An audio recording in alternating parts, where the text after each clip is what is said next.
I like that. And one of the questions too, I was, in my head, I'm like, okay, well, how much, does it cost to build a home? Yeah. And like with that price, obviously we've talked about maybe sub $500,000 is definitely achievable.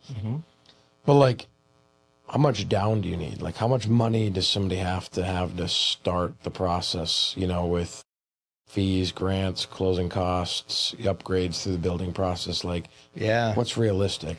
Yes. And again, I want to be very careful because every situation is different, Yeah, right? absolutely. But, right now we're seeing lenders that I work with a lender right now that they have a 3% down program, and the homeowner has to come up with 1%. So $5,000 for on a $500,000 house.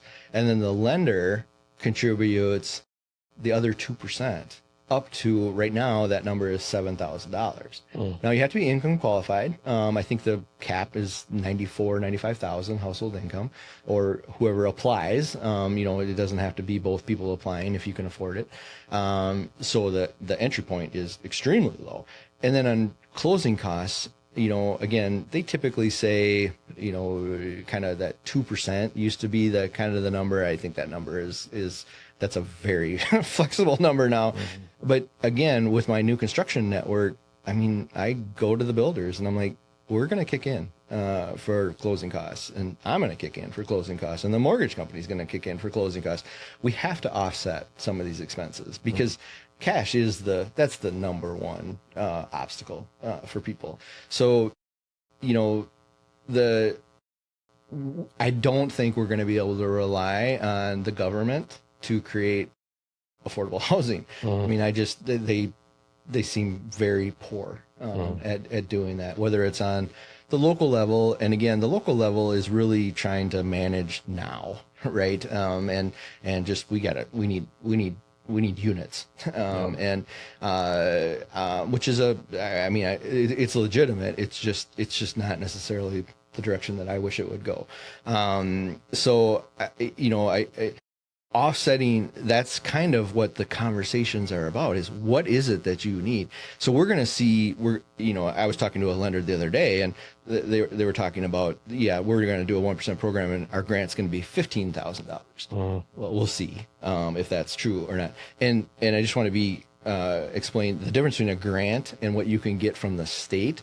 So there's state money and federal money for first-time home buyers and first-generation buyers and things like that. It's great, but you do have to pay it back. Right. So when you go to close, when you go to sell, people always forget. Oh yeah, by the way, I owe $10,000 that I got from the state when I bought the house. And there's different programs. Some of them are forgiven, some of them are not.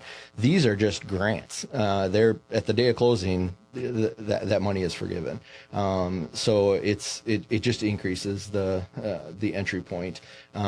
So I'm not sure that I'm doing an effective job of answering your question, but those are some specific examples of what we can do to offset it, what it actually costs. Again, the closing costs, it depends on the mortgage lender you use. It depends on there's just variables involved in that, but it does take some cash. And that is and part of the process when we talk is, once I get kind of a baseline understanding of where you're at, I'm going to, if it's feasible, I'm going to hand you off to a mortgage person that's going to answer those questions specifically. And again, because of the volume that we do with our builders and with our lenders, they're going to take very good care of my clients. Because if they don't, we switch mortgage people. I've done it. And I've switched builders, and if the process doesn't go the way that I think that it should, I'm kind of the gatekeeper, in the process. And again, I'm okay with that. And, a lot of people aren't, but I'm okay with that.